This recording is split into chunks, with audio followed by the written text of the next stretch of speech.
एक शहर में SABC और AMP को नाम की पार्टनरशिप फर्म थी।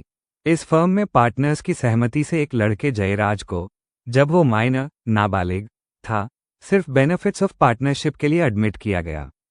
मतलब जयराज प्रॉफिट्स का हिस्सा तो ले सकता था लेकिन वो फुल पार्टनर नहीं था।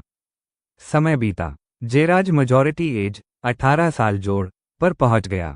अब लॉ के हिसाब से उसे 6 महीने के अंदर यह पब्लिक नोटिस देना था कि मैं पार्टनरशिप में फुल पार्टनर बनना चाहता हूं या नहीं। लेकिन जयराज ने कुछ भी नोटिस नहीं दिया। वो चुपचाप पार्टनरशिप में जुड़ा रहा, बिना किसी डिक्लेरेशन के। इसी बीच एक सप्लायर कृष्णा ने SABC और AMP को माल सप्लाई किया।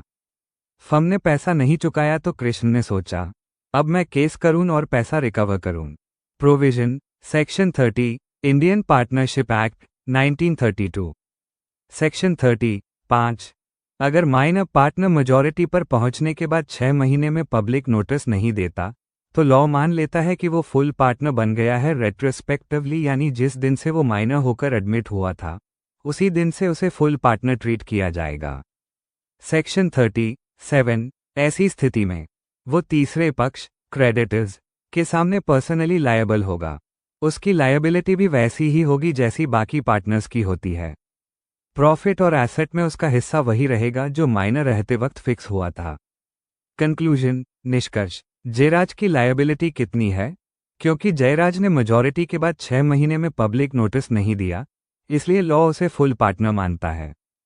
इसलिए अब वो पर्सनली लायबल है फर्म के सभी एक्ट्स के लिए, उस दिन से जब से उसे माइनर रहते हुए एडमिट किया गया था। क्या कृष्ण जयराज से पैसा रिकवर कर सकता है? हाँ, कृष्णा एक सप्लायर होने के नाते अब जयराज से भी डेट रिकवर कर सकता है क्योंकि जयराज को लॉ ने फुल पार्टनर मान लिया है। सिंपल शब्दों में, जयराज की चुप्पी ने उसे ऑटोमेटिकली फुल पार्टनर बना दिया। अब क्रेडिटर्स जैसे कि कृष्णा उससे भी पैसा वसूल सकते हैं, बिल्कुल वैसे ही जैसे किसी और पार्टनर से।